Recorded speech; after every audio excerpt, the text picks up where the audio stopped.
will be broadcasted in Japanese, in Japan, and in English in Europe. For the live sessions, we will provide simultaneous translations to promote discussion among the participants across the continental divide. For example, on the first day, we will broadcast pre-recorded sessions in English for the benefit of the European audience. This will then be rebroadcasted in Japanese for the following day for the benefits of the Japanese audience. In this first session, I would like to introduce Professor Hajime Asama from University of Tokyo, who is also the program officer of two concurrent joint EU-Japan research projects, FASTER and Cursor. Professor Asama will be giving us the opening remarks for the symposium. After his remarks, we will also hear from Philippe Kebaboulier, who represents the European Commission and is also the organizer of the Overlapping Series event. Later, you will have the opportunity to hear several keynote presentations from several Japanese researchers and practitioners. We encourage the participants to keep an eye on the program for updates and announcements. As the organizers of the symposium, I would like to express my deepest gratitude to all the participants and translators who have contributed in making this event possible. In addition, I would like to express my deepest sympathy for the people suffering senseless loss of life and property in the war in the Ukraine. And also to the mothers, fathers, brothers, sisters, and children of soldiers, both Ukrainian and Russian, who have lost their lives and limbs defending their country against a foreign aggressor and following orders from the leaders of their foreign aggressor. With that, I would like to leave you with Professor Asama for the opening remarks. Thank you very much, and I hope you enjoy this week of presentations, workshops, and panels.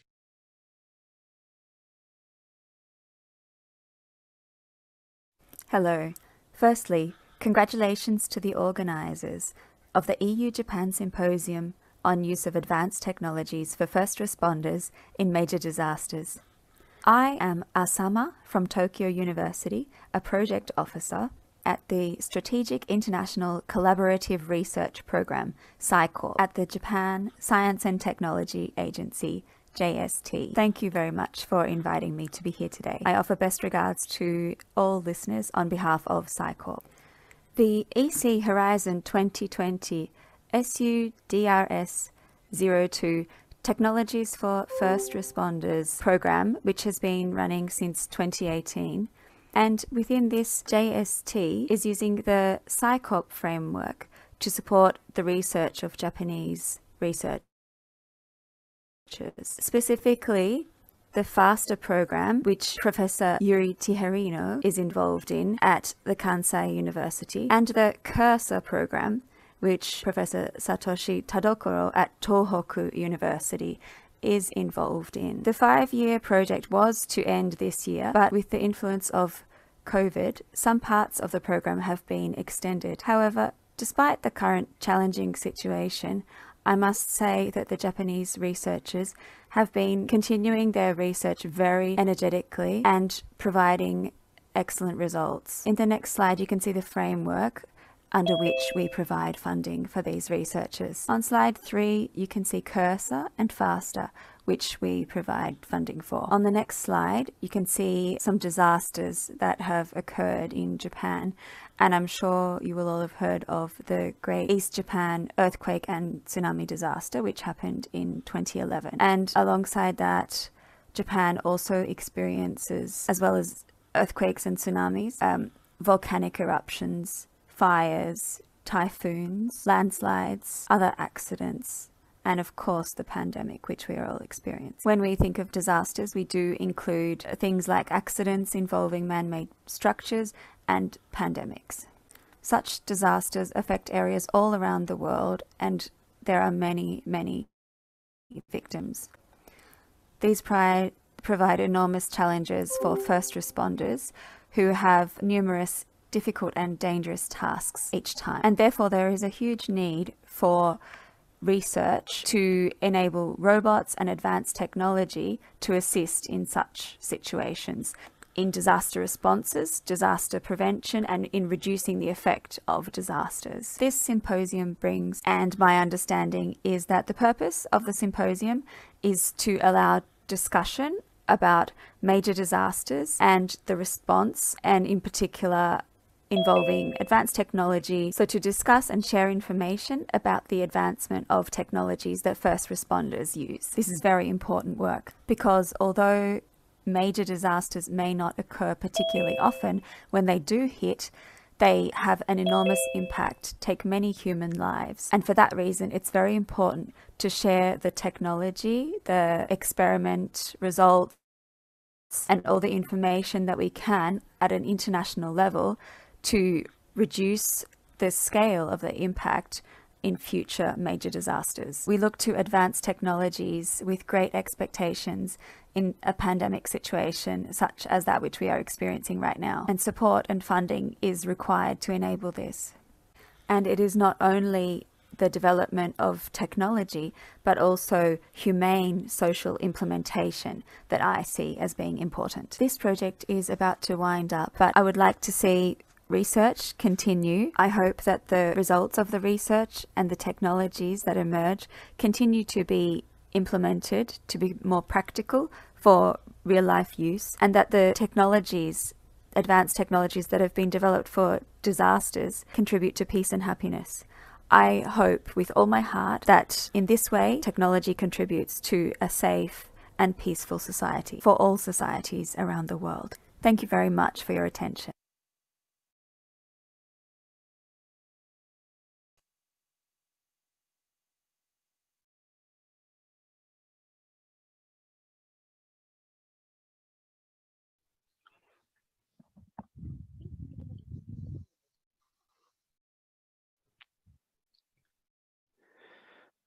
So hello everybody. I'm very happy to be joining this meeting of the FASTER project, and the very important for us EU-Japan cooperation in research on disaster risk management issues. So my name is Philippe Quevillier. I'm working at DG Home in the Innovation and Industry for Security research program, and I will just bring you into this Horizon Europe program and the efforts that we are doing in connecting different actors of disaster risk management.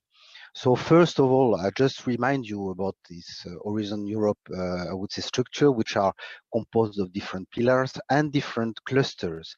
So the program in which I'm working and to which FASTER is belonging is a cluster 3, which is on civil security for society. And in this program, you have different type of what we call destination. In fact, there are thematic areas. One is fight against crime and terrorism, border management, resilient infrastructure, disaster resilient societies, to which FASTER is belonging. So it's what I will be speaking about. And we have an horizontal thematic area, which is on networking, foresight studies, and so on. And another destination is related specifically to cyber security. So in this respect, I will speak to you about the dialogue that we need to establish on disaster risk management. And you will see how the FASTER project is actually interacting with different actors.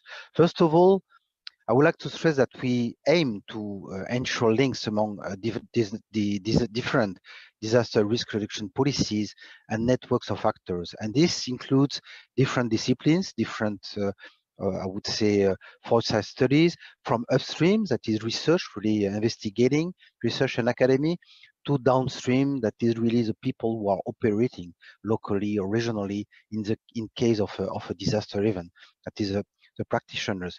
But you have also other type of actors, that is policymakers, SME industry, civil society, and I will detail that in the course of my slides. So here we want to address actually the different sectors, different policy sectors, research industry, practitioners, civil society. Well, saying this like this sounds obvious, but in practice it's quite complex, and you will understand when you will see the overall slide, which is actually already complex. Regarding policies, we have to ensure that from the international to the national levels, the policies are functioning well together. That is, are complementing, they are not contradictory, and in particular, the United Nations conventions with EU policies and the way these are implemented in the different countries at national level. And it can include policies on civil protection. And I here quote UNDRR, which is the United Nations Disaster Risk Reduction. And in Europe, it is DG ECHO, which is functioning on civil protection. Environment, which are related to natural disasters. You have the ECA, UNECA, which is dealing with natural disasters and industrial accidents. And we have a Directorate General at European Commission, which is dealing with this, DG Environment. We have international cooperation, which is also involved. Security, represented by CBRNE, chemical, biological, radiological, nuclear, and explosive policies with, for example, UNICRI, DG Home, and so on. So all this nebulous thing have to be working together, and in a way, the UN Sendai Framework for Action on Disaster Risk Reduction, that is ruled by UN DOR, is bringing this kind of integrated policy framework. It's not binding by law because it's a UN convention, but in Europe, in the European Union, it is directly implemented through what we call the EU civil protection mechanism. And in this respect, the UN civil protection mechanism will look at different type of threats, natural hazards through instruments, for example, related to legal instruments related to adaptation strategy to climate change, threats to health, that is, well, for example, pandemics or outbreaks, but also man-induced risks, which are either non-intentional or intentional, typically crime and terrorism. And in this respect, I will not detail them because it would take too long, but we have a certain number of directives, EU directives, which have been adopted by the Council, that is ministers of the different EU member states and Parliament, and which are implemented in the member states. Water Framework Directive, which is dealing with the quality of water, but also on risk related to, for example, drought and flood. We have a specific flood directive, flood risk directive, and marine strategies that will deal, for example, with issues related to storms, coastal storm, or marine submersion. Cross-border threats towards, we have a decision also, which is to improve this cross-border cooperation in the case of pandemics, for example. This is what happened, unfortunately, now since 2 years. And regarding man-induced risks, that is really the either non-intentional or intentional, we have issues related to industrial accidents directive. We call that this directive Seveso 3, which are ruling actually a certain number of practices related to the prevention, preparedness, and response to chemical accidents, for example. But we have also a certain number of instruments which are related to CBRN risk, so an action plan, which is looking at threats related to chemical, biological, radiological, nuclear, and explosive, as well as protection of public spaces and protection of critical infrastructure. And this is embedded into a larger EU internal security strategy. So this is already, you see, a very complex in terms of integration of the different policy sectors. When it comes to research and innovation, we have a certain number of projects which are running, and we are striving to ensure that projects which are dealing with a certain thematic area are having joint communication, build critical mass and synergies. And typically here you see that Faster, Cursor, other projects like that are naturally speaking together, establishing a dialogue and establishing this kind of synergy, which is essential to be able to react properly to any kind of disasters. And in at EU level, we are funding these projects through Horizon Europe, where Horizon 2020, which is now terminated, and now Horizon Europe. But there are also capacity building projects which are funded, as well as education projects. So we try to have a loop which is from research to capacity building, education, and training. This is the EDOL case, which is unfortunately not always coordinated in a very good way, but it is the principle. We have also networks which are functioning, and these networks are establishing an interface between the different research and innovation actions and the policy framework that is really ensuring that we are in a good I would say we are responding well to policy needs while ensuring that needs and capacity gaps by practitioners and policymakers are also met. And it is corresponding to different thematic areas. It can be, for example, climate extremes, geological hazards, cybereny, or pandemics. So we have different projects which are looking at either operational needs or, for example, issues related to societal resilience. And the market uptake is another dimension, because we need to ensure that while responding to policy needs and practitioners' needs, the scientists have the capacity to develop tools, technology, methods, but which have a potential entry to the market. Because if we don't have this market dimension, this market uptake, well, the tools and technologies will remain in laboratories and will not be used. So all this complex mechanism needs to be well coordinated, and we are here looking in the DRS area on societal resilience, integrated disaster risk management, standardization as well, and technologies for first responders. And Faster is clearly the falling into these last categories, technologies for first responders. To respond to these community building needs, we have established actually a certain number of regular thematic workshops, which are organized with national contact points, existing platforms, different networks of practitioners, cluster of projects like for example the one that is being developed with Faster for the different destination. And you see that DRS is one of them.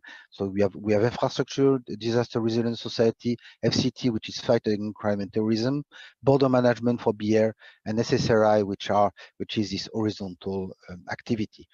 And in this respect, we are now busy with establishing a series expert group that will help us in the development of the so-called Community for European Research and Innovation for Security, which is known as series. And this community actually is composed of both virtual events from time to time, which are very specific. I will be organizing, for example, in June, a thematic workshop on societal resilience, disaster risk management, and technologies for first responder with new projects. And it will be 2.5 hours virtual event organized through Brussels. But we have also hybrid events, like for example, next week, we will have a meeting which will be mixing, so you can attend virtually actually, because it will be web stream. So we will be meeting in person. There will be around 100 participants per day to discuss really and establish strong networks in the different sub areas: societal resilience, standardization, technologies for first responders, as well as integrated risk management, and a session on pandemics. So all this, I would say, dynamics brings actors together: scientists, policymakers, practitioners, industry SME, and civil society organization. We try really to break the ice among these different sectors. We cannot break the silos, obviously, but we can establish strong bridges among the silos. So it's a kind of web and a networks of networks that need to be established, and which is quite complex to establish, but is bringing a lot of very, very efficient results. We are linking with national and regional platforms, and we are usually having thematic workshop during the first part of the year and thematic events at the end of the year, with expert board being organized at the end of the year. I leave you some links if you wish to have some more information on, for example, the research program on innovation and industry for security, the community for European research and innovation as well. You can become a member. There are some annual security research events. We have also a certain number of national contact points that can help in bringing information on current calls, for example. And there are also some initiatives which are led by EU agencies like Frontex, ELISA, and other, for example, Europol. And thank you very much for your attention. And if you wish to subscribe, well, the link is here. You have also a video which is available to bring you into the current call that we are open, so that you can see the panorama of the research topics that we are covering. And don't hesitate to contact me by mail. My mail is there as contact. I will be very happy to help. And I invite you to subscribe to these events. You will be receiving regularly we will not spam people, but you are receiving regularly announcement for hybrid meetings, where you will be very, very welcome to participate. And with this, I wish you a very, very successful meeting, a lot of fruitful dialogue, and I really hope that one day we will be meeting in person. Thank you very much, and good success. Bye-bye.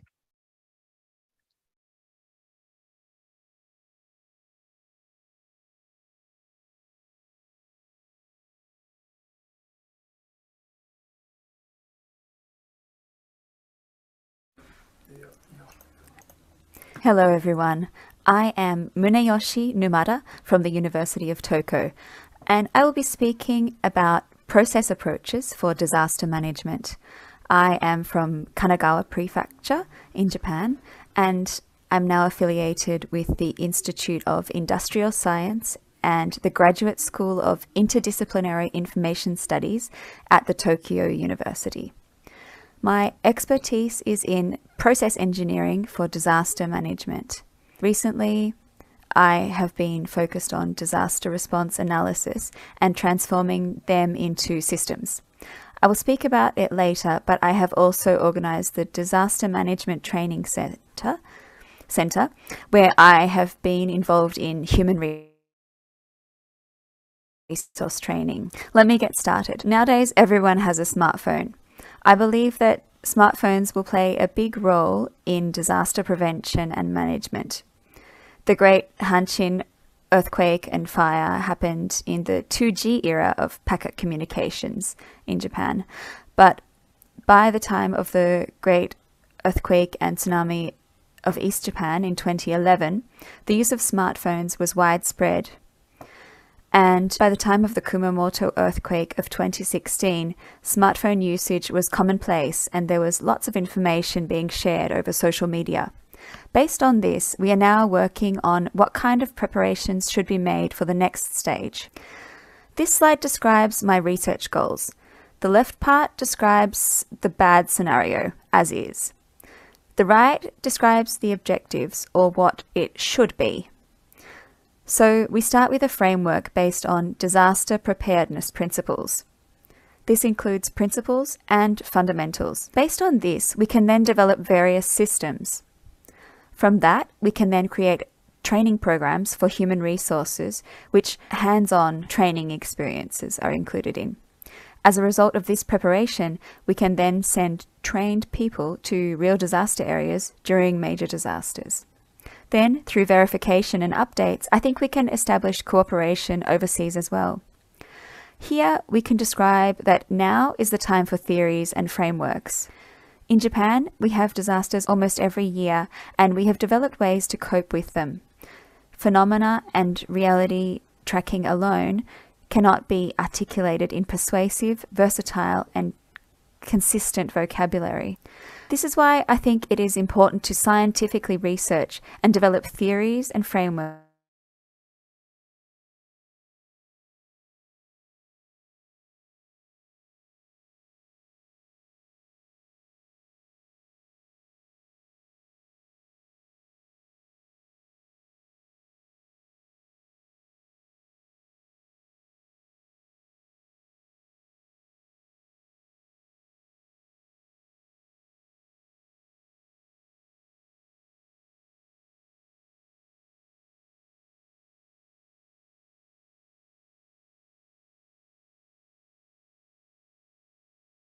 observations. We start from a two-way process. This way of thinking is important. I would like to explain how I arrived at these conclusions. This slide mainly depicts various pictures of disaster management centres at the time of previous disasters in which I was involved. I realised that because there are no defined fundamental principles or underlying frameworks to guide disaster management activities, it was difficult to know what needed to be done or how to coordinate disaster response and management personnel.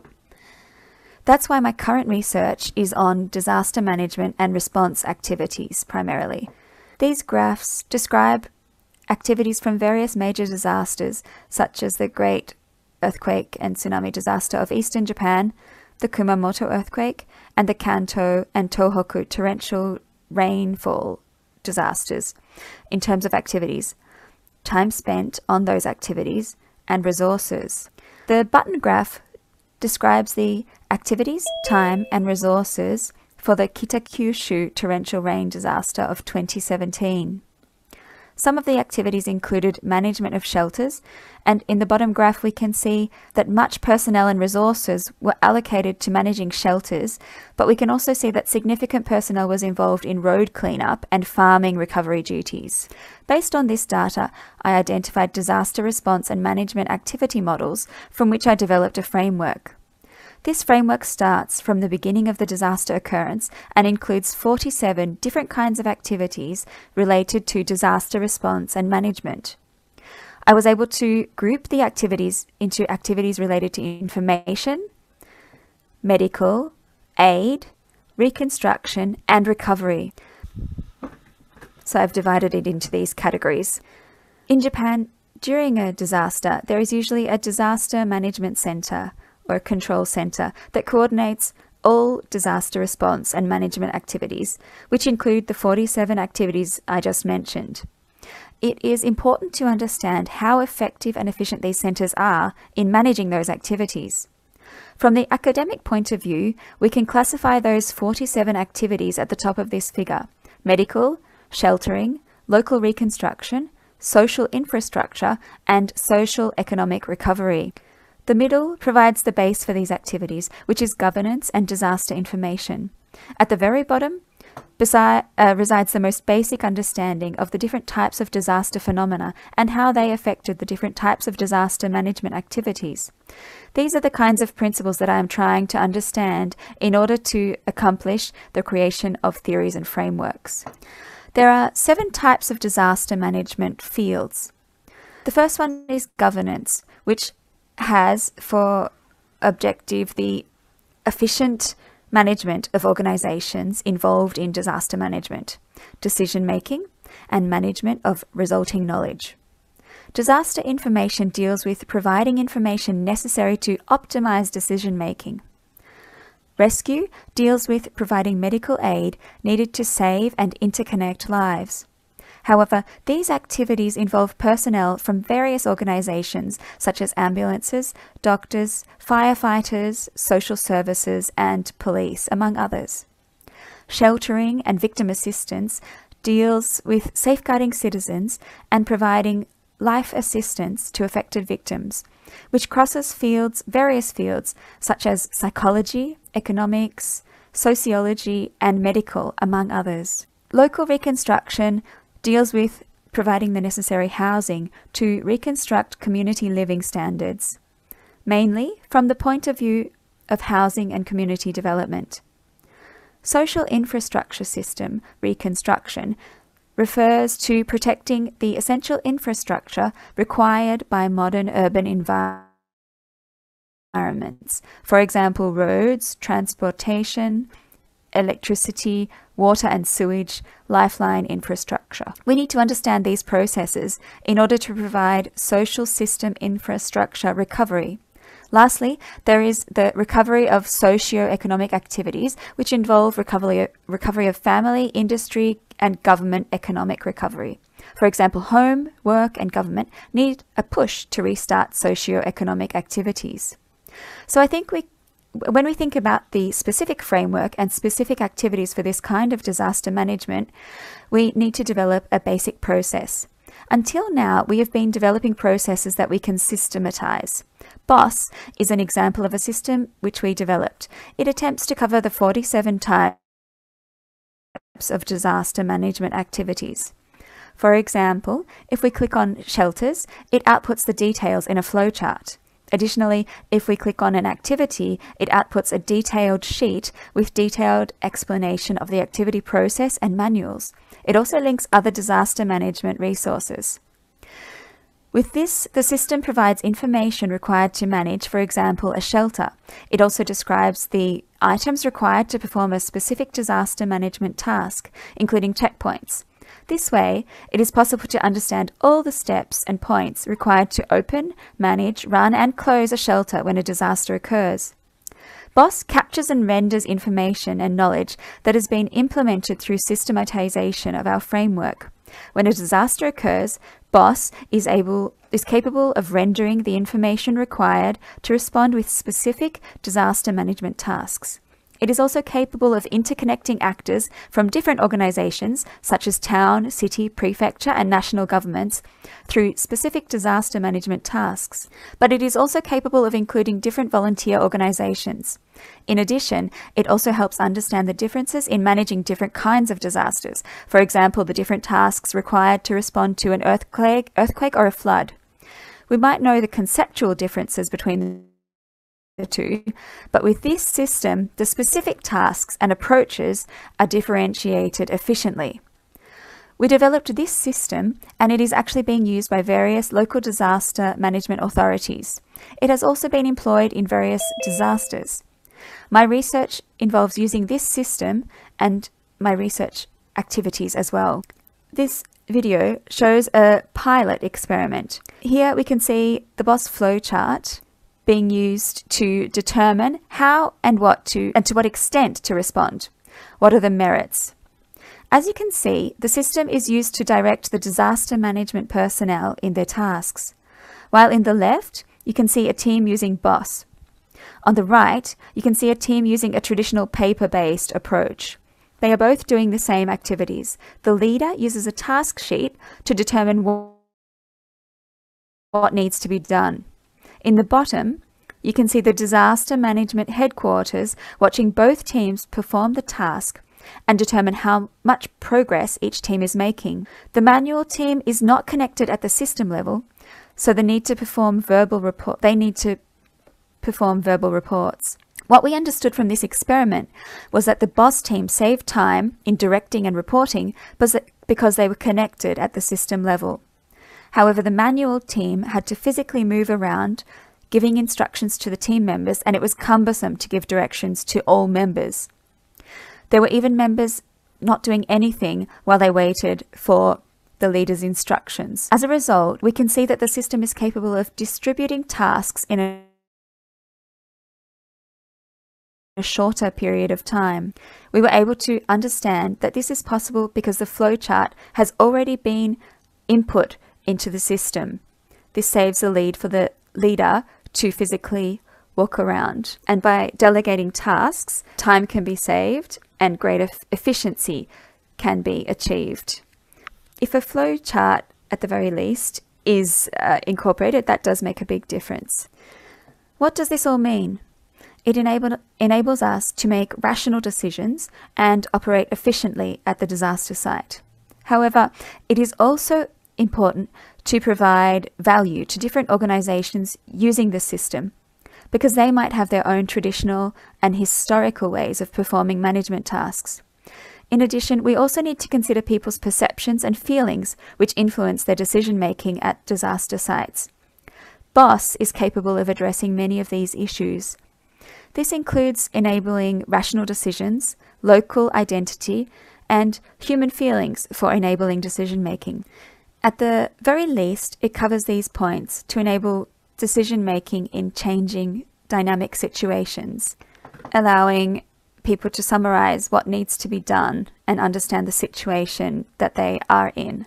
We have developed the University of Tokyo's Disaster Management Training Center. And in this center, we perform research as well as training and educational activities in an academic setting. This is something that really can only be achieved in a university setting. In this video, we capture some of the activities performed by our centre in different disaster sites. We use BOSS to determine the kinds of tasks that need to be performed in each situation. We also do other activities such as drone experiments and research presentations. Other things include gathering and organising disaster data. Unintelligible speech continues. Involvement in those activities helps us learn, understand, and train our members, as well as improving our frameworks and systems. Here you can see the building is being investigated, reconstruction efforts. People are using their knowledge, thinking, taking action, and preparing for the future. We are learning the basics and mobilizing to affected areas to perform actual disaster management tasks. Government and civil organizations can take advantage of the flow of the disaster management system we provide. This way they can grasp an understanding of what needs to be done to effectively perform disaster management tasks. This is what our Disaster Management Training Center has as its main objective. We also provide practical training programs and a recurrent education program as our two main training programs.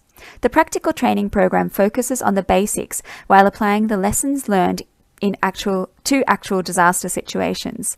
So it is quite hands-on. In the professional program, we focus on training the different 47 activities described before. The recurring education program focuses on the future.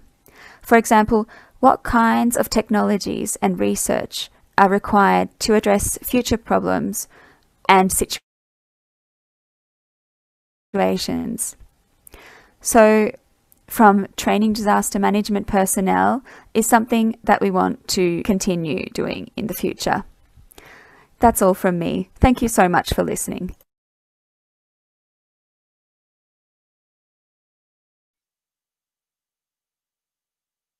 Hello everybody, my name is Satoshi Tadokuro from the Tohoku University. Today I'll be talking to you about searching in rubble piles, and the Impact Tough Robotics Challenge was the great Hanshin Awaji earthquake of 1995 in Kobe. More than 6,100 people lost their lives in this disaster. And what you can see in the slide is an apartment building that one of my students was buried in the rubble of for 4.5 hours. He ended up being rescued and is well now. It was what happened to him in this apartment that inspired me to start my research about canine rescue robots. And the point is how to rescue people from rubble situations like this. On the next slide, we look at the Impact Tough Robotics Challenge. This was a challenge by the Japanese cabinet, and in this big project that they asked me to carry out, I was focusing not only on how to use robots to extract and rescue people from rubble, but also to look at the adaptation of robots to make them more suitable to the conditions in which they actually need to operate in a real-life disaster situation. For example, drones, helicopter-type robots, construction robots, robots with legs, and cyber rescue canines. These are the types of robots we focused on in our research. And what we were looking at in this process was basically Robots now often can be precise but not tough, and therefore not practical in the real life situation. So the goal was to make technology that is actually useful in the real life situation. On the next slide, you can see various missions during disaster situations, and that the technology that exists now is not sufficient. Drones are not resilient in the case of wind, rain, tough weather. There are challenges with rescue dogs as well. Where are they located? Why do they bark? Scopes are also not mobile enough. So a drone needs to be advanced to be resistant to rain, to be able to fly in the wind. In the case of a rescue dog, to incorporate robot technology as a wearable for the dog. Options like this are what we looked at. Or to create a serpentine robot that can actually search through rubble in the case of a disaster. These were the types of goals that we had. Next slide. Looking at the emergency response immediately after a disaster is one thing, but we also wanted to look at how robots could be made useful in the recovery and repair efforts, and also in disaster prevention efforts. These were particular goals that we had. Within the Impact Tough Robotics Challenge, I'd like to introduce two particular aspects. Next slide. Firstly, an active scope camera, a serpentine camera. This type of robot actually has quite a long history. With a history of about 15 years since they were initially developed, they have undergone various technological improvements. And here you can see that the video scope, it's a fiber scope, and it is able to crawl along, to move independently. If you compare the two scope cameras, the active scope camera is much more mobile, and because in comparison to the standard industrial video scope, the active camera scope is able to propel itself in smaller spaces, it is expected that it is able to perform much more effectively in the real life rubble situation that you find after a disaster. Next slide. This shows the results of a particular experiment. You can see where the serpentine robot moves, and you can see that in this challenging reenactment, the serpentine robot is able to move between the difficult obstacles and successfully propel itself along. Next slide. This is an actual real life example from Jacksonville, Florida, from the construction accident you may have heard of. Here we inserted a serpentine robot to get a view of what the actual situation was. Next slide. This is a situation where the serpentine robot that was available was not successful. This is from when the archives in Cologne, Germany collapsed. We attended for 3 days. We were in standby and we wanted to put our robot to use, but in order to do that, the first responders would need to climb this huge mountain of rubble, and after weighing up the benefits and the risks, it was decided that we were unable to make use of the robot. Next slide. This is the Fukushima Daiichi nuclear reactor power generator accident. As you can see, the roof has collapsed, but we needed to investigate the situation inside, and it was impossible to gain access in a normal way. What we did, on the next slide, you can see we used an active scope camera hanging from a crane. We opened up a hole, inserted the camera, and were able to gain a view of the inside. On the next slide and the following slide, you can see the actual information that we were able to obtain by inserting the scope camera. This allowed us to ascertain exactly in what way the building was damaged, and we were able to reconstruct a model as well.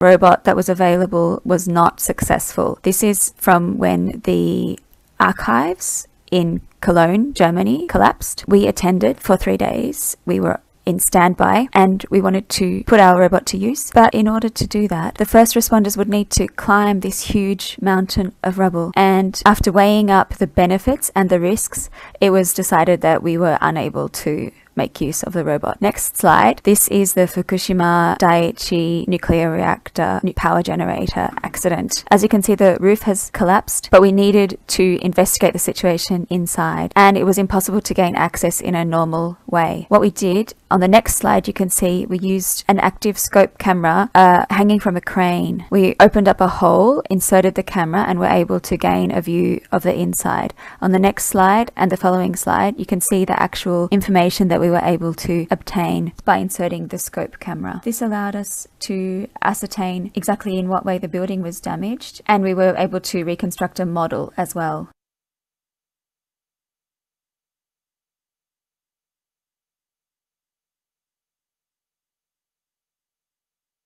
Next slide, the dose rate in the well plug. So this is the well plug, and here we were able to measure the actual level of radioactivity. Next slide. Through applying the robot to different actual disaster situations, we were able to ascertain certain faults, flaws, or areas for improvement with our robot. And what we discovered was that mobility is clearly not anywhere near the level we require, and it's also lacking sensing ability, and the ease of operation needs to be improved. These three problems needed to be dealt with. This was our challenge in the Tough Robotics Challenge. In order to improve mobility, we decided that in addition to the ciliary vibration drive, so using vibration to propel the robot, we would also use an air jet floating mechanism, so using air propelled to allow the snake to stand up, to float, in addition to the vibration principle we already had. And in order to improve sensing and usability, we decided to incorporate vision, auditory, and tactile sensors into the Serpentine robot. We researched these topics. Next slide. When a long-shaped moving object like this needs to float, a particular type of technology was required that did not actually exist yet. That made this a very challenging technological problem. And as you can see on the advanced mobility by air jet slide, after trying out various possibilities, we concluded we needed to come up with a simple, lightweight option that would be easy for the first responders to operate and to carry in the case of a disaster. And in order to achieve that, we decided on the method of propelling air. And on the next slide, you can see that what we came up with was a method, a very simple method, and we decided it needed to be a simple method to propel air from the tip of the Serpentine robot to keep it simple for the benefit and usability of first responders. As you can see in the videos, the tip of the Serpentine robot goes up in the air. On the next slide, you can see the testing of the Serpentine robot and the biaxial active nozzle with a flexible flow channel. You can see further in the next slide with a video. It can propel itself along quite smoothly over rubble.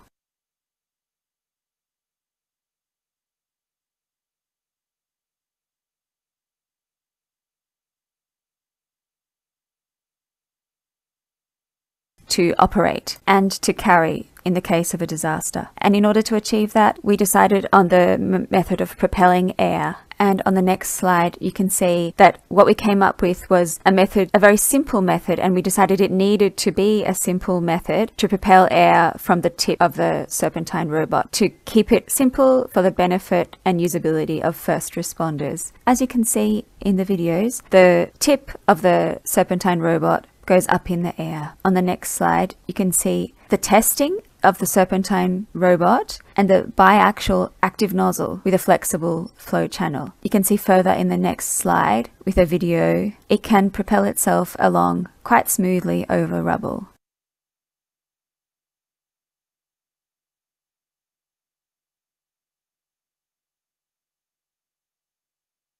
Sensory integration. Sensors are extremely important. This is what the operator of the Serpentine robot actually sees. You can gauge from the visuals what shape the environment is ahead of and around the robot. This, as you can see on the next slide, that the robot detects the environment, and of course inside the rubble it's a completely dark world. So what we need to use to analyze the environment, the different materials and shapes that are surrounding the robot, to detect, for example, wood in the rubble. And we used artificial learning, and specifically unsupervised learning, to create a method for the robot to teach the human operator what was going on around it in complete darkness. On the next slide, hearing sounds is also extremely important in the disaster situation, in the search and rescue situation. What I mean is that you want to be able to hear the voices of people who are calling for help, for example. But in reality, the noise gets blended with surrounding background noise and is very difficult to detect. So we decided to create a technology that would allow the relevant noise to be extracted and detected, and then enhanced through speech enhancement technology. Next slide, Visual Slam. Here you can see how we create a map of the area within the rubble. This is a very popular area of research within the robotics industry, but it's actually very difficult to carry out in a narrow, restrictive space. Our solution to this was to develop adaptive frame selection high-speed camera to allow the relevant images to be selected in order to create this mapping effect. So it was necessary for the robot to produce these visuals so that the operator could understand in what way the robot was moving within the rubble.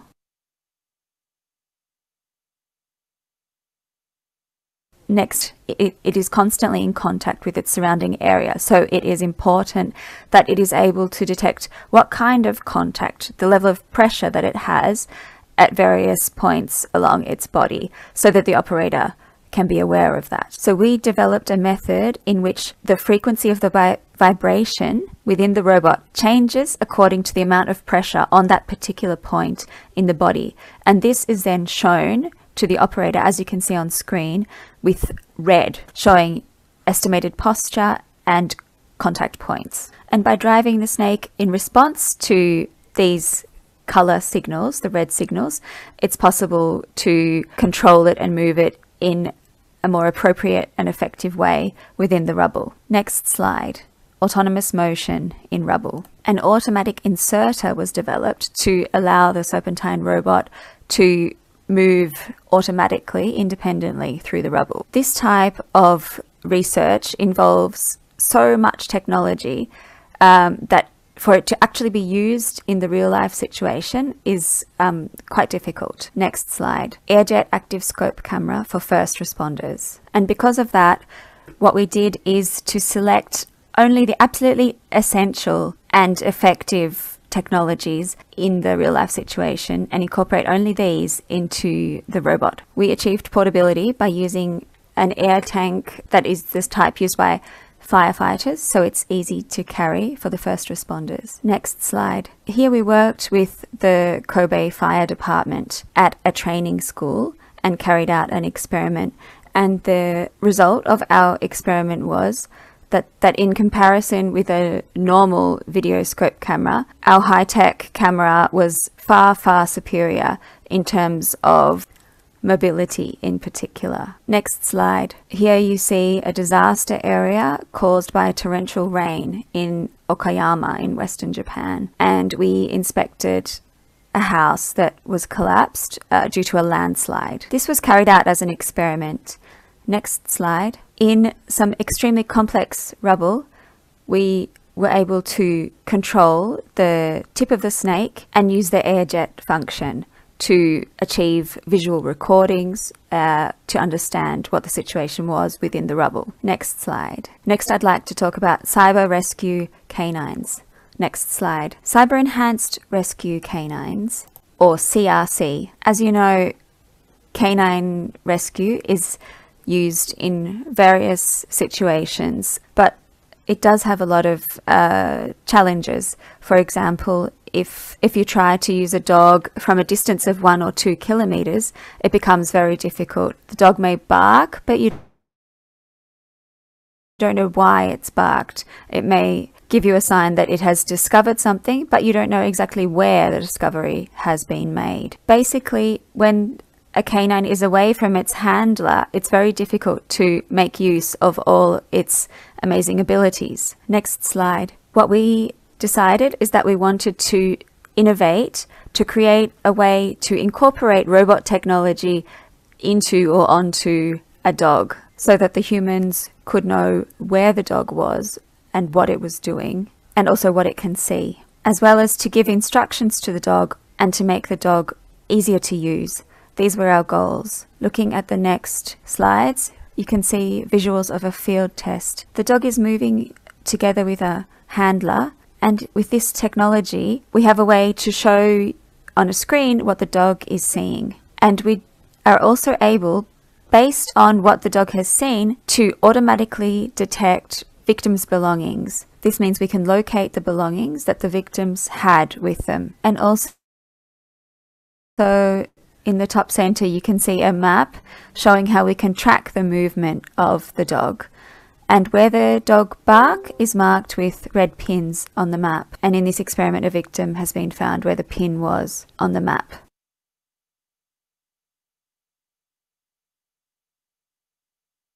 Its effectivity, its ability also drops off extremely quickly. By monitoring heart rate, we can estimate the level of motivation and therefore effectiveness of the dog. You can see on the graph the level has dropped low or is higher again. The heightened heart rate may be because it's discovered a relevant smell. When the dog's heart rate was high, it had discovered a victim that it was searching for, and yes, this was a successful experiment. The person was discovered.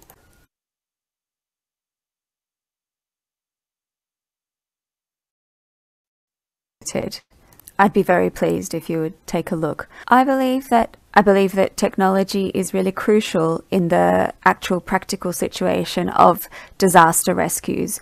There is a limit to what humans can do because of the risks, and so I think it's very important that we continue to develop technology, including robot technology, to further enhance what we can achieve with this kind of robot technology in the disaster rescue situation, and in particular to make sure that it is useful technology.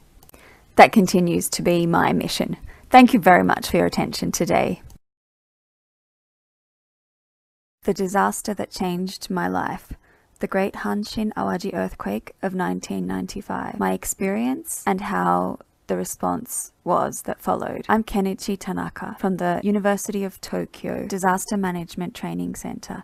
I'm a research fellow at the Production Technologies Research Center. I was an employee at the Hyogo prefectural offices at the time in question, and I am actually still working for the Hyogo prefectural offices. Prior to the disaster, I was working in the department that handles financial support for disaster affected areas. Following the disaster, I transferred to the disaster prevention department, and it was at that point that my disaster prevention life or career began. During that time, I was involved in the establishment of a disaster prevention center and was involved in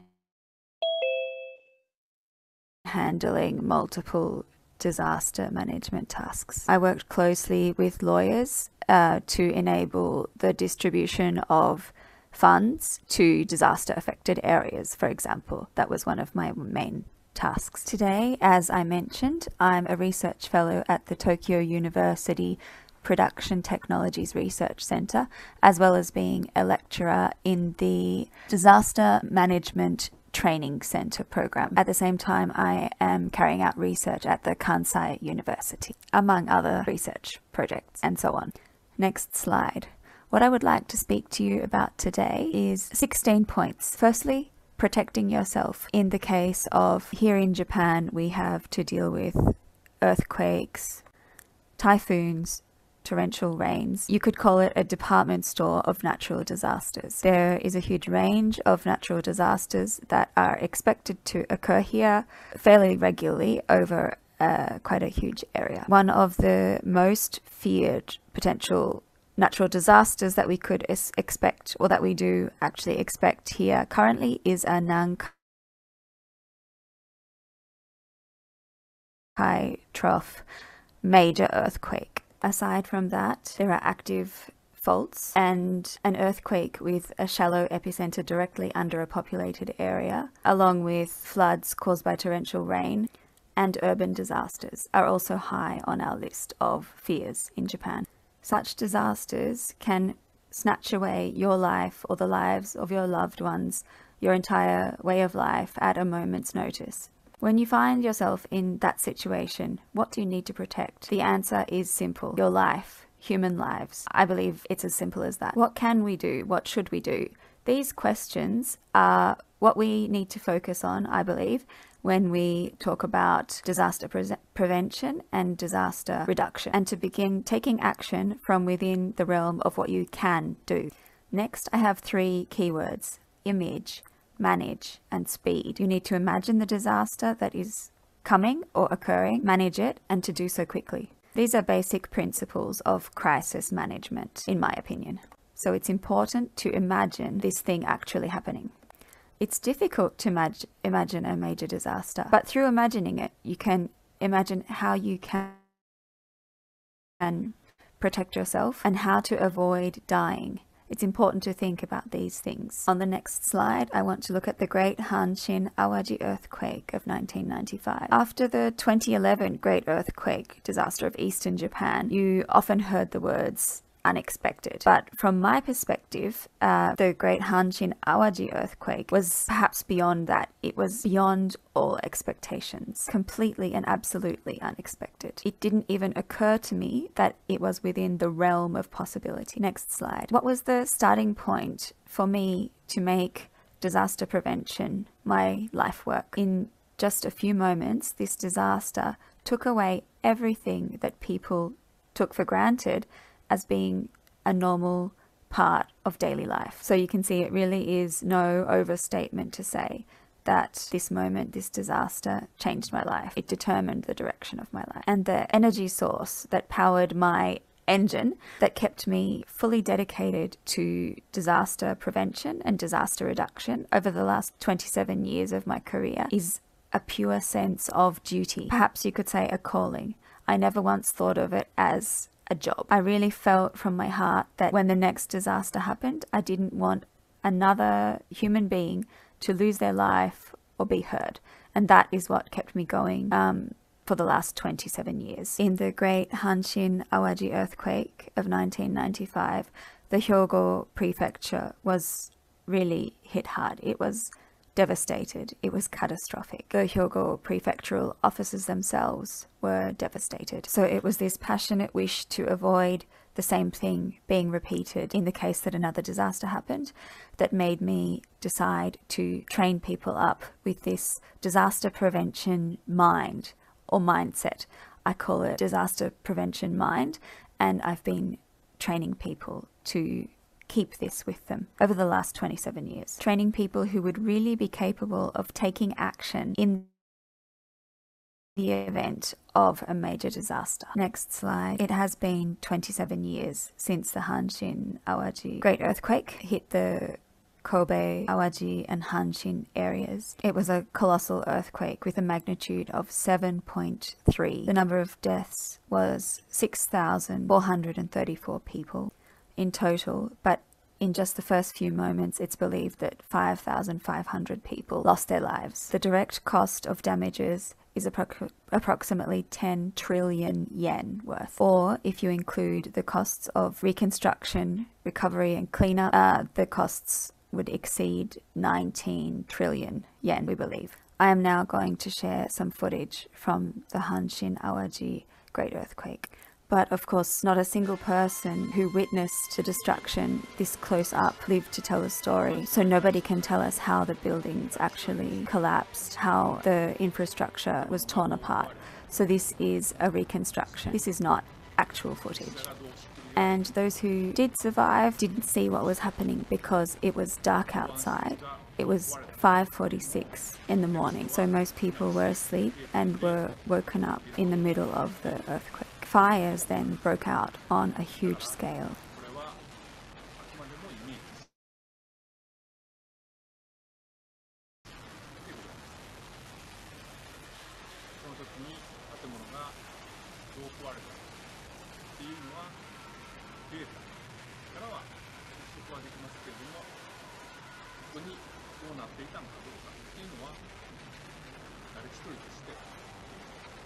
なぜなら朝の5時45分、まだ真っ暗闇の中で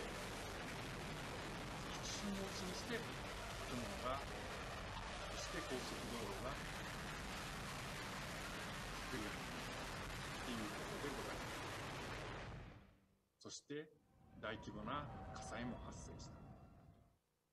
On the next slide, I share my own experience. I was living on the port island, or the man-made island of Rokko, which is built over the top of the ocean in Kobe City. It's the second such island that was built in Kobe. The apartment building I lived in was only 2 years old, and on the next slide you can see a map of the area at the time that the earthquake happened. My location was where you can see the arrow pointing to. In the next slide, you can see from above where the apartment building I lived in was located. On the next slide, you can see a map of the layout of my apartment, which was on the 8th floor of a 15-floor building.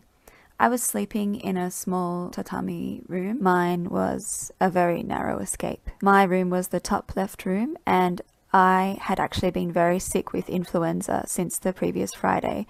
I spent 5 days bedridden, and for that reason I was isolating in this room, away from my wife and baby. My son was 9 months old, and my 9-month-old son had caught the influenza virus from me, and expecting the worst, my wife was sleeping with my son right beside the phone. So he was actually under the small table that the phone was on. When the earthquake hit, the bookshelf in my room seemed to bounce up. There were loud creaking, groaning noises, and I escaped towards the window just in time to look out the window and see all the electric lights on the Rokko Island area disappear in 1 second. The wall in front of my eyes behind the bookshelf buckled and bent so much that I thought it was going to completely collapse. Next, the bookshelf, and this is hard to imagine, certainly unexpected.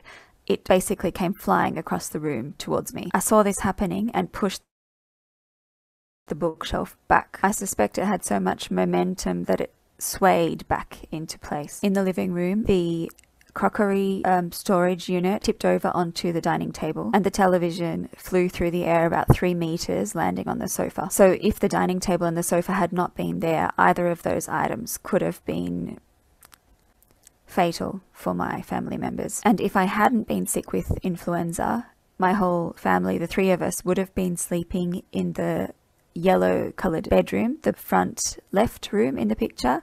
You can see the W and the BB for baby bed. And I believe that the huge closet that was across from the bed would have fallen over and crushed us, killing us all in an instant. The bookshelf that I mentioned before created a hole in the wall and blocked the door. So for 20 minutes I was unable to exit the room.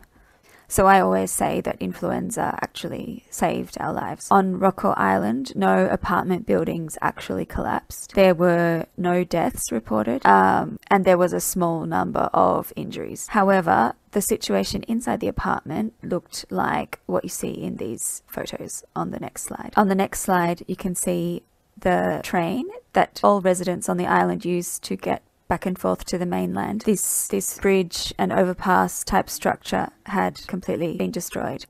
So because the bridge that joins the train line to the island had fallen down, I also had to evacuate for 3 months. It was impossible to live there. In the next slide, you can see the map, and across the water on the mainland, the destination marks where my wife's parents lived. And in the next slide, you can see what the view was like from the window of the apartment building where my wife's parents lived. There were very few buildings left standing. On the next slide, you can see the LPG gas tanks along the coastline. Gas leaked, leaving us trapped, and on the 18th of January, this is taken in the morning, it was on the verge of exploding, so we were trapped on Rokko Island for a whole day. Next slide. 3 days after the disaster occurred. This photo shows residents lining up to receive water from a water delivery vehicle, because for about 1 month, gas and water were all completely cut off. And for that reason, I had no choice but to leave Rockco Island. And as I mentioned, I was very unwell. I'd been bedridden. My son of 9 months was also sick with influenza. So the situation now was that we had no gas and no water. Basically, there was no way to survive in that situation. Next slide. I'm showing you this because I think it might be useful to do some image training, to imagine what might actually be happening in your direct surrounding area in the case of a major disaster like this. It's very important to have a sense of crisis in order to switch into the mode where you are protecting yourself and avoiding death. This is an important first step. There are many types of training, but image training is something accessible to everybody. Next slide. After the disaster, it was one of the main messages was to make your home, your classroom, your area earthquake safe. And you can see these pieces of furniture are secured to the wall. Next slide. Rather than focusing on what you're going to do in the future after you survive, you need to focus on trying not to die. This comes first, and this is very important. Next slide. One key basic principle of disaster management is that if you don't help yourself first, you are unable to help others. So first, look after your own safety. It's important to keep in mind that if you don't survive, that's going to put your community and your family in a very difficult position. So first, help yourself. You need to protect your family. Basically, I summarize it in 2 points. First, you need to avoid death, avoid getting injured by buildings falling down, furniture falling over, and also getting injured outside. And secondly, when something does happen, you need to take action. Bear in mind that in the case of a major disaster, you will not have access to accurate or appropriate information anytime soon. And help from the government will take time, and there is a limit to the number of people they have available to contribute to that. So you need to take action yourself. It's important to imagine this ahead of time and plan for it. Next slide. Some more basic principles of disaster management or disaster prevention. It's important to accept who you are, to be aware of yourself, to be aware of your surroundings, and understand the risks. And this refers to your workplace, schools, home, anywhere that your family might be. To be aware of the risks and to come up with a plan. This is very important. Next slide. One thing I have learned from my research and experience over the years is that the biggest contributing factor to how quickly recovery from a major disaster can take place is reducing the number of deaths. The more deaths, the more difficult it is, the more expensive it is, the longer it takes. Next slide. I'd like to introduce our learnings from the Hanshin Awaji Great Earthquake disaster. Firstly, Hyogo focused on preparation for disasters. Secondly, preparation for the response. Thirdly, on the cooperation and communication between all the agencies and organizations involved in disaster prevention and management. Fourthly, the power of the community to prevent and manage the disaster. And fifth, to create a community or a town that is resilient or strong against disasters. I would say these are the 5 main points that we have focused on over the last 27 years. So this has been the journey for Hyogo. Basically our learnings from what we experienced and analyzing it over the 27 years. Next slide. On this slide, I continue to look at our learnings from the Hanshin Awaji disaster. Firstly, the prefectural officers were put out of action immediately, it is said, by the disaster, basically as soon as it hit. Governor Kaihara, the former governor of Hyogo, who is sadly no longer with us, is known to have said that it's important to get this state, this out of control state, under control as soon as possible, or minimize the out of control situation in an organization. The reason everything was out of control was because buildings had collapsed, people were injured, there was a very low percentage of government or prefecture employees who were able to actually attend the workplace. Prefecture employees were victims of the disaster themselves. So there was a real lack of personnel available to make decisions such as prioritizing what needs to be done first in the immediate response effort. And I think this is also true today. Next slide. We have worked on strengthening our disaster response and disaster prevention strategy and preparation. So we increased the amount of preparation in times of peace or non-disaster times. We assigned supervisors for disaster prevention. A position was created where someone is responsible for disaster management as a direct support to the governor.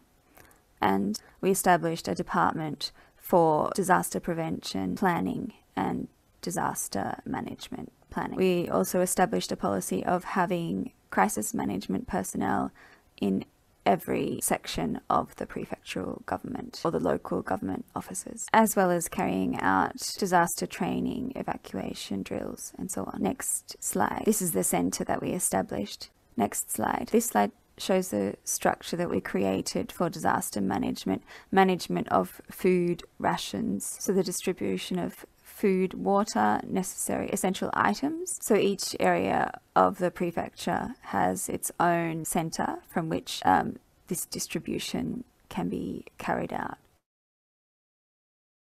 And there's a network now established. There are accommodation facilities for first responders. So each area has a base and this network is connected and planned. Central in this network is where I also work. The top right picture shows the Hyogo Prefecture Broad Regional Disaster Centre. Next slide. The system for the deployment of personnel of responders. We decided it's necessary to have those who will be responsible for the planning and management of the disaster response living close to the actual workplace so that they can attend. Next slide. With regard to the initial response, we concluded that a disaster prevention system is essential and we implemented a Phoenix disaster prevention system. Next slide. More than anything else, we established a disaster response structure, a sort of an organizational chart, a hierarchy. Previously, the equivalent structure was only 20 people, but now it's over 70. In fact, probably 100 in total. Next slide. This shows the Hyogo Prefecture disaster response organization structure. So you have a strategic disaster response head office or division. And what's particularly important is the office backup that supports that division and the allocation of officers to manage tasks and teams. This is something we have really focused on over the last 27 years. So we have edited and polished this and continued training over the last 27 years. Next slide. Japan has also established a nationwide broad regional assistance structure for the time of disasters. And in the disaster response centers that I showed you, there are facilities where the Japanese self-defense forces, other first responders, including DMAT, medical response teams, construction specialists, and so on, the entire group of response personnel can gather to do training. Next slide. We've also focused on the message and training that you need to help yourself and help each other in the time of a disaster for the reasons that I already discussed.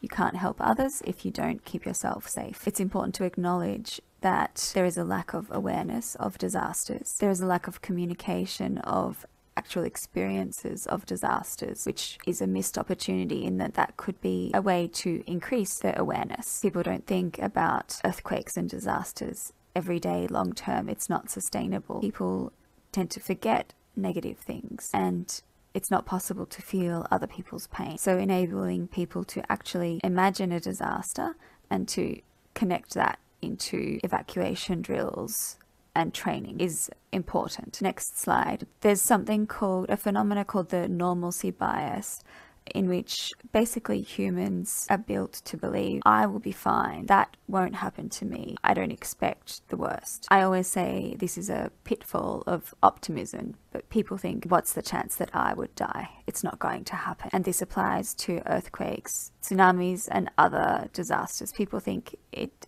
doesn't relate to them. So don't get trapped by normalcy bias. Remember, major disasters do happen every single year. So you need to be prepared. Next slide. Based on that, we prepared disaster prevention, disaster management, education. There are always too many residents who fail to evacuate in a disaster. There are community or regional organizations, regional governments that don't fully make use of experiences and the learnings and use them in order to prevent disasters being repeated with perhaps preventable life loss. Disasters are happening more often than they did previously. And we are an aging society as well, with a low birth rate. Disasters tend to expose the weakest parts of society. And regarding training, if you don't do something regularly, then you're not going to be able to do it in the heat of the moment when a disaster hits. That is the reality. Next slide. So at our center, our message is that image training is disaster prevention training. It's important for each individual to have a real image of a disaster actually happening to them. So we try to increase people's ability to imagine. Next slide. The main pillars of this system are to raise regional disaster prevention leaders through classes. We developed a training course and already have 3,170 people graduated as disaster leaders. We think this will have an enormous impact. These are scenes from the training program that we have for our disaster leaders. On the next slide and the next slide.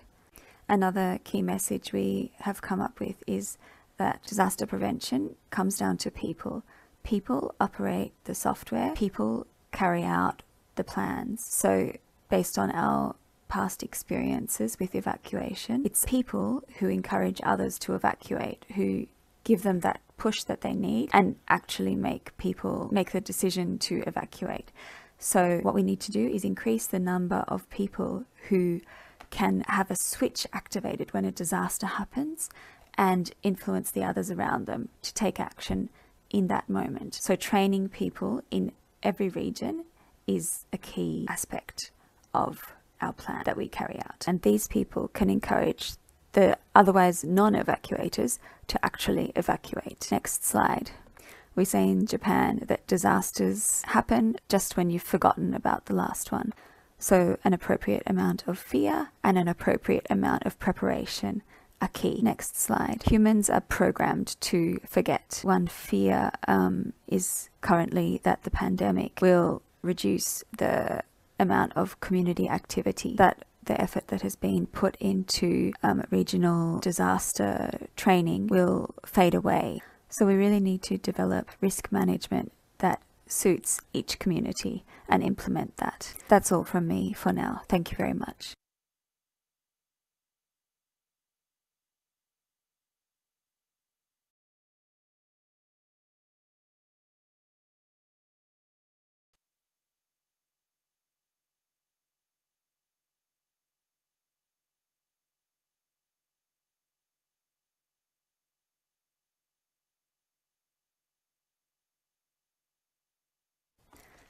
Hello, I'm Yoshitaro Murasaki, an honorary professor from Kobe University. Thank you very much for giving me the opportunity to make this keynote speech. My title today is Japan's Experience of Responding to Disasters. On the next slide, I show the number of deaths from natural disasters per year occurring in Japan from the end of World War II in 1945. The numbers are quite small and hard to read, but you can see that in the 15 years after 1945, there were a number of large natural disasters. But after that, there were very few. We call that period the peace time. Then, in 1995, the Great Hanshin Awaji earthquake struck, and about 6,500 lives were lost. And then again, on the 11th of March 2011, the Great East Japan earthquake and tsunami disaster occurred, and over 20,000 lives were lost. I would like to concentrate my talk on these two particular disasters today. On slide 3, I'll begin looking at the Kobe earthquake, the Hanshin Awaji Great Earthquake. The next slide and the following slide. As I said, there were over 6,000 lives lost, 250,000 buildings destroyed, and 10 trillion yen worth of direct economic damage, and approximately 300,000 people were displaced from their homes. Let me go over the main points. The magnitude in the Japanese scale was around 7, making it a very large earthquake. One characteristic of this quake was that a lot of houses were destroyed and many lives lost under the rubble. In Japan, when there is a large earthquake, fires often break out in conjunction with it. In this case, there were about 70 hectares burned because of the earthquake, and 7,000 buildings, approximately, were destroyed.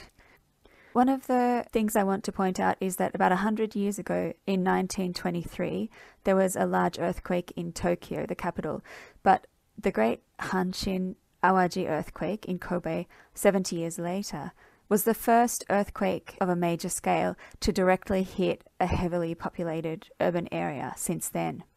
Much of the city's substructure was damaged or destroyed, and to rebuild this took a lot of time and effort. The next slide shows some typical pictures of that time. Let's take a quick look at them. On the bottom right, you can see a typical evacuation center scene. The people who stayed the longest in this type of center stayed for 5 months. I'm showing you this photo because I wanted you to see that after the quake, the lifestyle of the Japanese people affected was really awful. A few years ago, I was in Italy. I was shown the tents that were used for evacuees and displaced people after a large earthquake there. And the standard of accommodations there was completely different, much better. Japan's evacuation centers were truly terrible. On the next slide, let's talk about the response to the Kobe earthquake. One of the problems was that a large earthquake was not expected to happen in Kobe. The citizens of Kobe, and also experts in the field, myself included, were all convinced of this. There would not be such a major earthquake. Everyone was so sure that there was not going to be a major earthquake, so there was no plan in place, and people were not prepared in terms of what they should do in the immediate aftermath. This was a huge problem. As I said, there were a lot of houses destroyed and a lot of lives were lost. It was well known that these buildings were not built to the latest earthquake standards and would probably not survive a big earthquake. But no large earthquakes were expected in Kobe, so nobody did anything about it. Also, I think it is known that if there is a large quake, that fires are a big problem. The fire hydrant system also needs to be built so that it can withstand large earthquakes and continue to function in delivering water to be used to put out fires. Because everyone was so convinced that a major earthquake would never occur, there was very little done to ensure that the water supply was adequate and fire hydrants would be able to function. An even bigger problem was the confused response of the fire department. There was no clear plan in place for how orders were going to be conveyed, how the mayors and the governor should call in resources like the self-defense force, firefighters, police, and equipment. The self-defense forces, for example, are not able to make any moves or be dispatched until they are called upon, requested by a mayor or governor, so they were late in coming. And the firefighters couldn't go out to put out fires because they had no accurate information about where the fires were. There was a procedure in place for helicopters to be dispatched to report the exact situation in specific locations, but as the helipads were located on reclaimed land built over the ocean. The land that formed the actual base for the helipads, that land itself, liquefied, was completely destroyed, leaving some helicopters and helipads rendered unusable. And this left the firefighters without information and without missions, and fire engines and firefighters were therefore unable to be dispatched when they were needed most. In addition, there was no information on which roads were passable and which had been destroyed, so the fire department was in a state of confusion. Things might have gone more smoothly if the local civic associations had been included in disaster plans, but unfortunately they were not. If regions could help out surrounding regions, this would have made a huge difference, but there was no such system in place. Basically, this earthquake occurred with no sufficient plans in place. This is not part of the earthquake response, but there was also a lot of confusion around reconstruction and restoration. What kind of city did they want to build? I talked about the dreadful situation in the evacuation centres, but now the displaced people have moved into temporary housing. It is said that the city did not have adequate land set aside for this purpose. There is also one bright spot that I can report on the next slide. The Great Hanshin Awaji earthquake is being called the start of the volunteer era. About 5 million volunteers from all over the country came to the aid of the victims and displaced people. There were not enough laws in place to help the displaced financially, and they couldn't find funding to rebuild their homes. But 25 million people signed a petition and delivered that to the Diet, the Japanese parliament, and for the first time in the history of Japan, it was approved to use money collected from taxes for payouts to individuals. The owner of each home that was completely destroyed was given 3 million yen, or very approximately 30,000 US dollars, to assist them in reconstructing a home. The city formed a committee which centred on regular citizens to decide how to proceed with the rebuilding. I think this is also a positive idea. An organisation was formed to interface between the government and the victims, but there is much that could be said, but suffice to say that not enough planning was in place, and this was a big problem. On the next slide, I'd like to move on to the Great East Japan earthquake. On the following slide, I have a list, but as I'm sure you know, the most unique aspect of this earthquake was that a nuclear power plant was damaged and released a large quantity of radiation. Another devastating aspect of this disaster was that there was a huge tsunami resulting from the earthquake, and the tsunami flooded about 560 kilometers and caused catastrophic damage. A very large area was damaged in a region that had little economic power.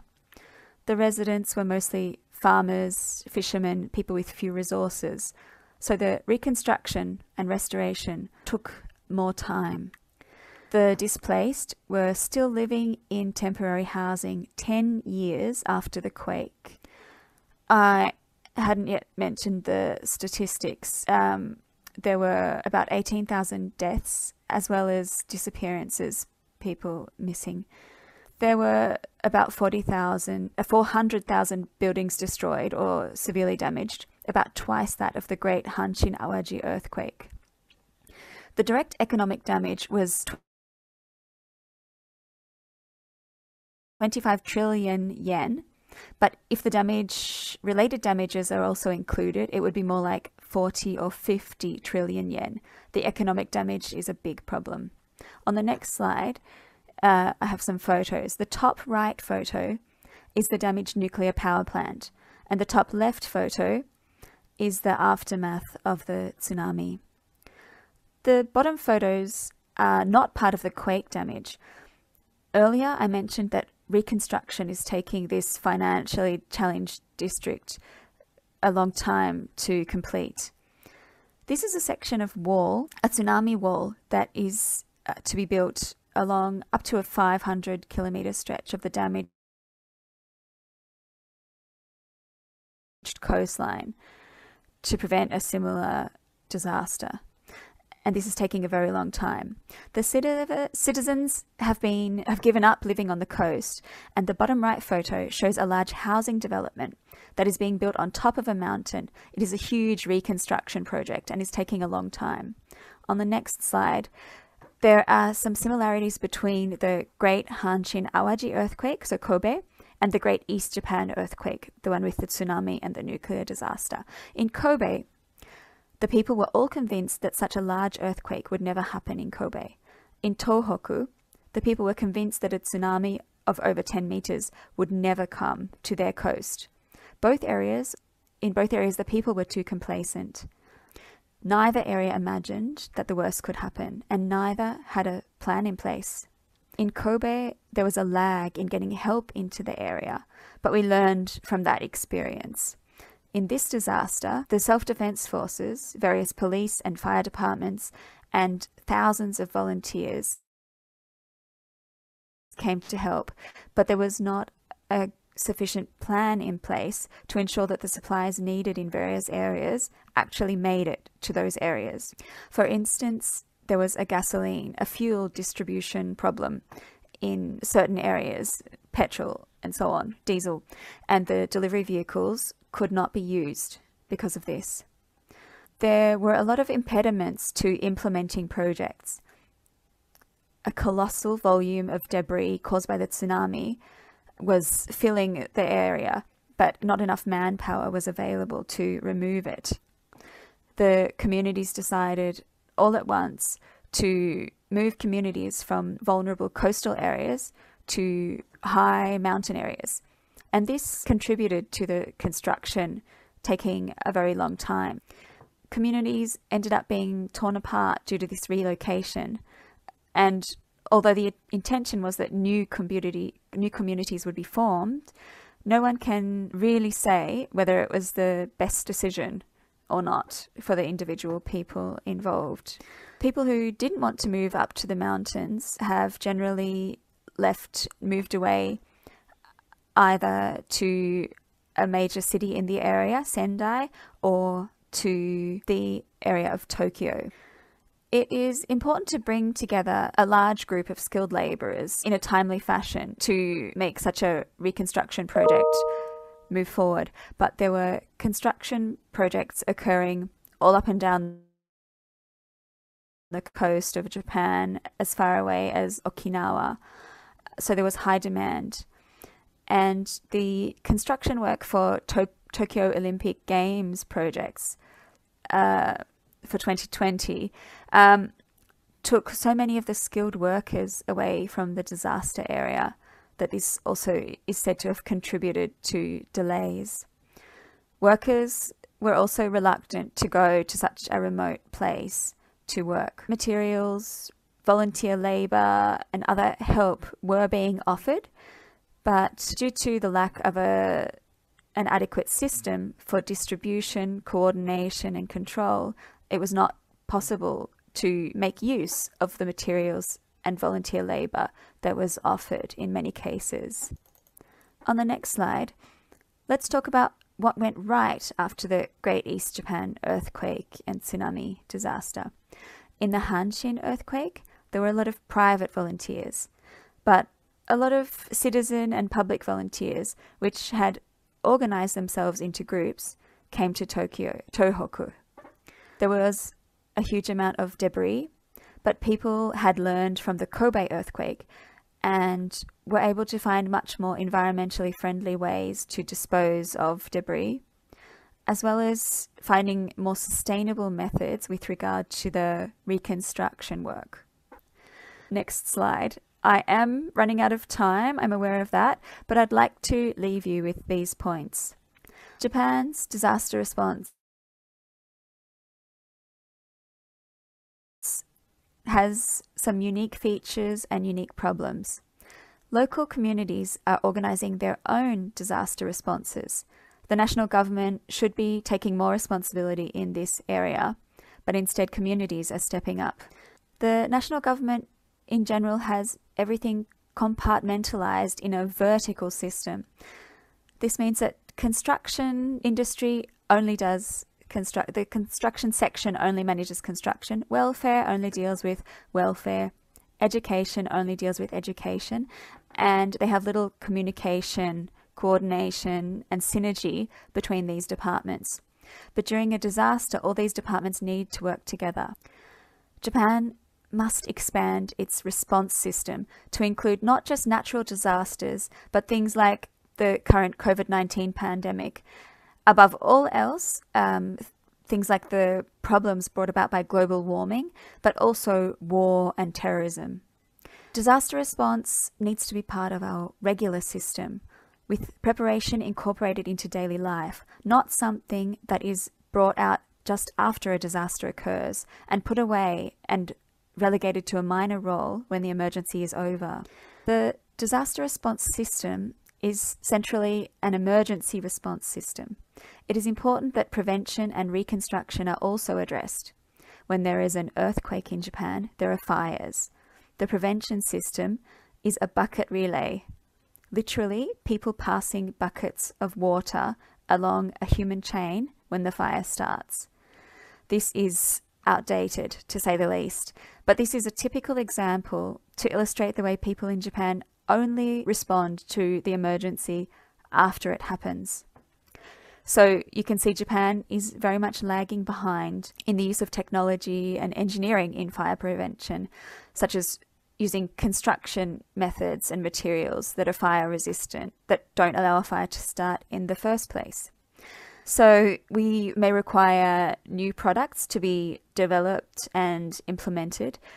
Certainly we need to learn from our European friends and completely overhaul the structure of our disaster prevention and response system.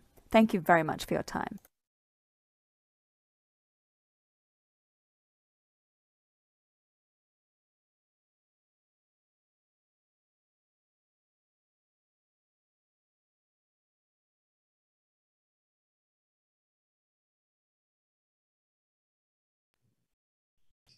Well, thank you very much for coming today for this session of the EU-Japan Symposium on Advanced Technology for First Responders. I hope you have enjoyed this session. We will now have a break. I know that it's probably lunchtime in Japan, in Europe. So we will be starting in about, right now it's 8 o'clock, so in about 1 hour. So according to the schedule, we will start, at 1 o'clock CET. So at that time, we'll have the faster project presentations.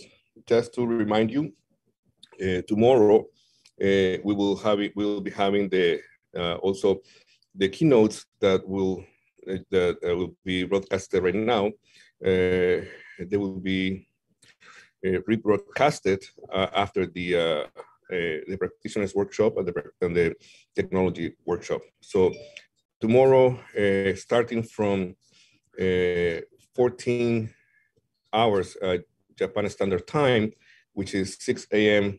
European time, the same keynotes that you have heard today will be broadcasted in Japanese.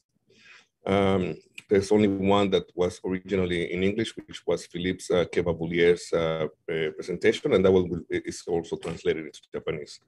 So we'll start with that, and then at about 8:30 CET time, which is Japan's 16:30, we will have the practitioners workshop. This one will be moderated by Anna Cintora. Later at 10:30 CET, we'll begin with the technology workshop. All of this information is in the website, by the way. And then at 1 o'clock, we'll have the practitioner testimonials. So far, we have 5 in the website, we only showed 4, but we will have a very good practitioner testimonials. I will really encourage you to also participate in those. This one will be broadcasted in Japanese and in English in 2 different channels. The same tomorrow we'll have a simultaneous translator for all of the workshops.